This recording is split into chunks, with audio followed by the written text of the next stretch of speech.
नमस्कार साथियों, स्वागत है एक बार फिर से आप मेरे साथ जुड़ चुके हैं। आज हम चर्चा करेंगे हरियाणा सरकार की। भारतीय जनता पार्टी तीसरी बार सरकार बनाने जा रही है और जो मुख्यमंत्री का जो पेच था, आज वो पेच भी खत्म हो चुका है। विधायक दल के नेता चुन लिए गए हैं नायब सिंह सैनी। गृह मंत्री अमित शाह जी मीटिंग के अंदर घोषणा करते हैं और जिनके नाम का प्रपोजल रखा गया वो कृष्ण बेदी जी और अनिल विज के द्वारा रखा गया। आज मुख्यमंत्री तो फाइनल हो चुके हैं, लेकिन कौन बनेगा मंत्री हरियाणा सरकार के अंदर, किसके सिर सजेगा ताज मंत्री पद का, उसके ऊपर हम थोड़ी चर्चा करने के लिए मेरे साथ मौजूद है ग्रामीण भारत के डायरेक्टर कुलदीप पूनिया जी। बहुत बहुत स्वागत है सर। जी बिल्कुल, आपका भी धन्यवाद और सभी तमाम दर्शकों का धन्यवाद। मुख्यमंत्री के नाम का जो पेज था, पिछले कई दिनों से एक रूमर से चले हुए थे, जो भी अलग अलग गुट बन रहे हैं, उसको जी आज जो है पटाक्षेप हो चुका है। आज मुख्यमंत्री चुन लिया गया है। बिल्कुल। क्या मानते हैं, क्या ऐसा कुछ था भी? देखिए रघुवीर जी, मुझे लगता है जो मुख्यमंत्री के नाम पे जितने सोशल मीडिया पर लोग एक्टिव थे या सोशल मीडिया पर एक खबर जानबूझकर बनाई जा रही थी, मुझे ऐसा लगता है क्योंकि जो चर्चा कर रहे थे, क्योंकि आपको ध्यान होगा विधानसभा चुनाव से पहले अमित शाह जी अभी पर्यवेक्षक के रूप में आए हैं। बिल्कुल। यही जनाबे आली हरियाणा के अंदर आए थे और रैली में साफ शब्दों में बोल के गए थे कि हमारा जो चेहरा है, हमारा चेहरा नायब सिंह सैनी है। तो यह बात तो उसी दिन खत्म हो गई थी, क्योंकि अमित शाह जी आपको पता है फाइनल अथॉरिटी है, मोदी और अमित शाह।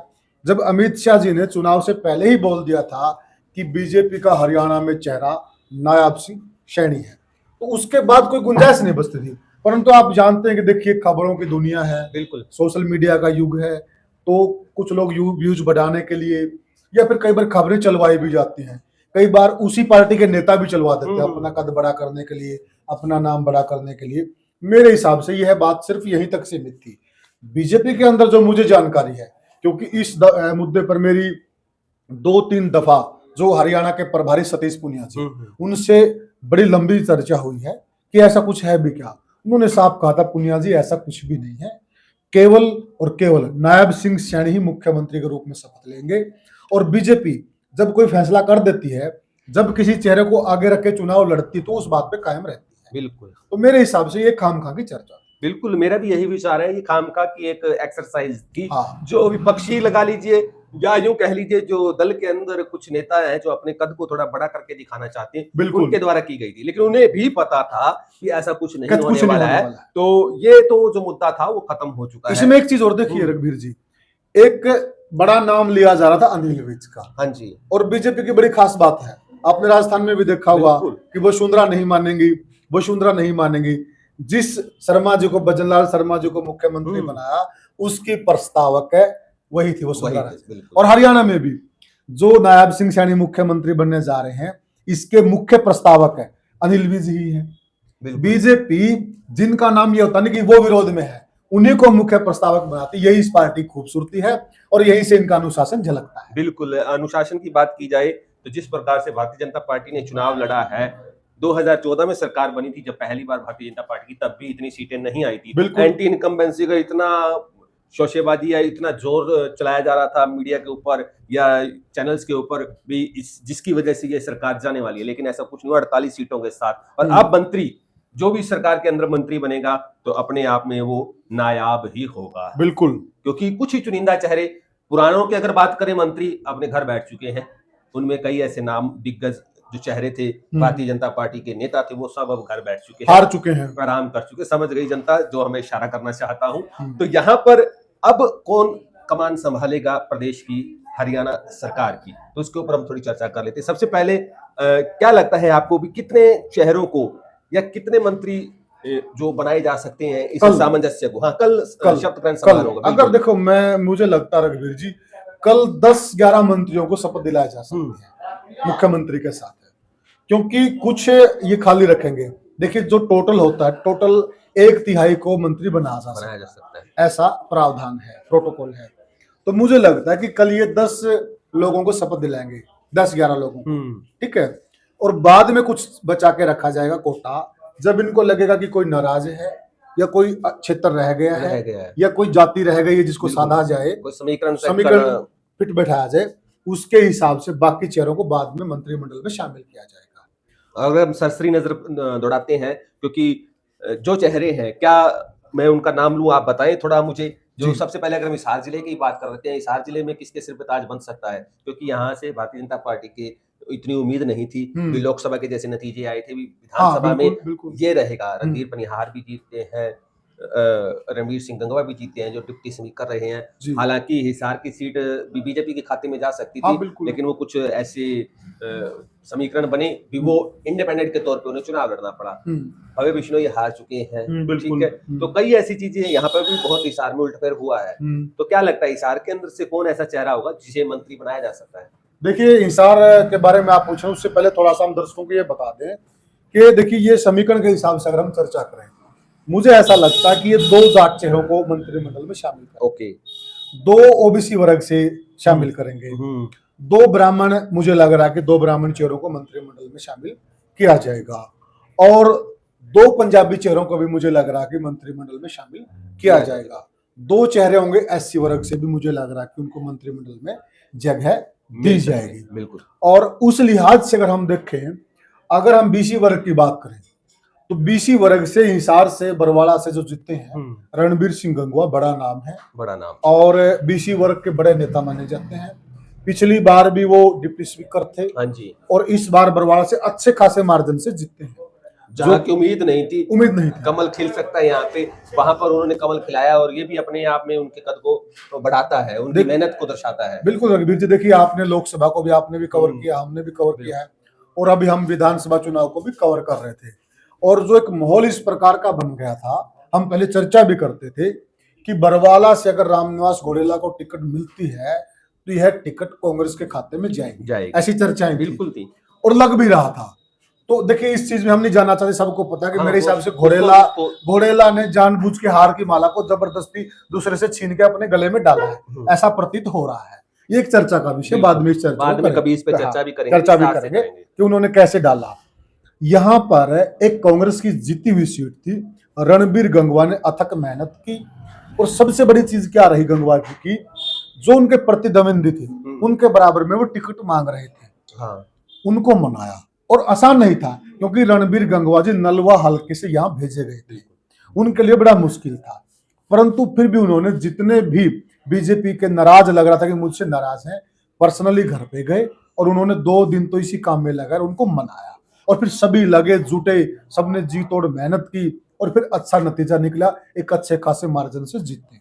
तो जिस प्रकार से उनकी जीत हुई, मेरे हिसाब से उनको पारितोषिक मिलना लग रहा है कि मुझे मिलेगा, उनको मिलना भी चाहिए, नाम भी बड़ा है। हाँ। लगातार पिछली बार 3 बार से विधायक भी हैं, और एक अदर कह सकते हैं हम कॉन्स्टिट्यूंसी में जाके, पार्लियामेंट्री सीट पे जाके चुनाव जितवाना, और जहां से आज तक कभी बीजेपी जीती नहीं है। तो ये भी एक अपने आप में पूरा नंबर बनते हैं, और बीसी वर्ग का बड़ा चेहरा, पूरे हरियाणा का चेहरा भी, बिल्कुल एक चेहरा तो ये हो गया। अगर बीसी वर्ग में दूसरे चेहरे की बात करें तो किसका नाम लेना?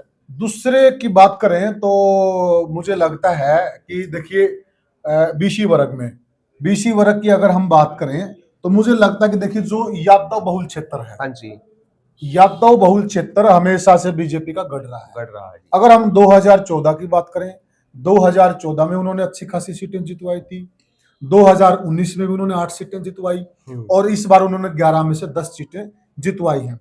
तो उस हिसाब से मुझे लगता है कि जो यादव कम्युनिटी है, यादव कम्युनिटी में 2 चेहरे हो सकते हैं, और यादव कम्युनिटी बीसी में भी आती है, तो उनमें एक नाम लक्ष्मण यादव का चल रहा है कि लक्ष्मण यादव को बनाया जा सकता है, और मुझे लगता है कि बिल्कुल उनको बनाया जा सकता है। आरती राव को भी बनाया जा सकता है। मुझे लगता है कि आरती राव को कल की बजाय जो सीटें बचेंगी नेक्स्ट टाइम में जब ये विस्तार करेंगे तो लक्ष्मण यादव को बनाया जा सकता है। लक्ष्मण यादव जी की सीट बदली गई, उनको रेवाड़ी से और बदला गया, बिल्कुल, और उसके बाद भी वो जीतते हैं, और अच्छा चेहरा, अच्छी पकड़ है, शरीफ लोगों में उनकी गिनती होती है, और वो इंद्रजीत के विश्वास पात्र आदमी हैं, भरोसे के लायक हैं, और उनकी कहीं न कहीं हाईकमान से भी अच्छी पटती है, तो एक नाम उनका हो सकता है। और अगर फिर हम बात करें एससी वर्ग में मुझे लगता है कि कृष्णपाल पंवार हैं, हाँ जी, हाँ, कृष्ण लाल पवार हैं। कृष्ण लाल पवार जी हाईकमान के भी फेथफुल हैं, बिल्कुल। खट्टर साहब की गुड बुक में भी हैं हम्म, और सैनी साहब की गुड बुक में भी हैं। तो उनको बनाया जा सकता है, पहले भी वो रहे हैं, पहले रहे पहले हैं। वाले और कार्यकाल में राज्यसभा की सीट इन्होंने छोड़ दी है बिल्कुल। और ये जीते हैं। तो इनका भी मुझे लगता है कि दाव लग सकता है। अगर हम दूसरी बात करें तो एक विमला चौधरी हो सकती हैं, पटौदी से जीत कर आई हैं। यह भी राव इंद्रजीत की गुड बुक में है, उन्हीं के कहने पर टिकट दी गई थी। और राव साहब, अगर मान लिया कल आरती राव को मंत्री नहीं बनाया जाता है, इनको मंत्री बनाया जा सकता है, तो उसमें कहीं न कहीं राव साहब को यह संकेत जाएगा कि आपके चेहरे हैं, जो पसंदीदा हाँ, चेहरे हैं, बिल्कुल, उनको उनको हम बना रहे हैं। मंत्रिमंडल में शामिल किया जा रहा है और हम आरती राव को भी शामिल करेंगे।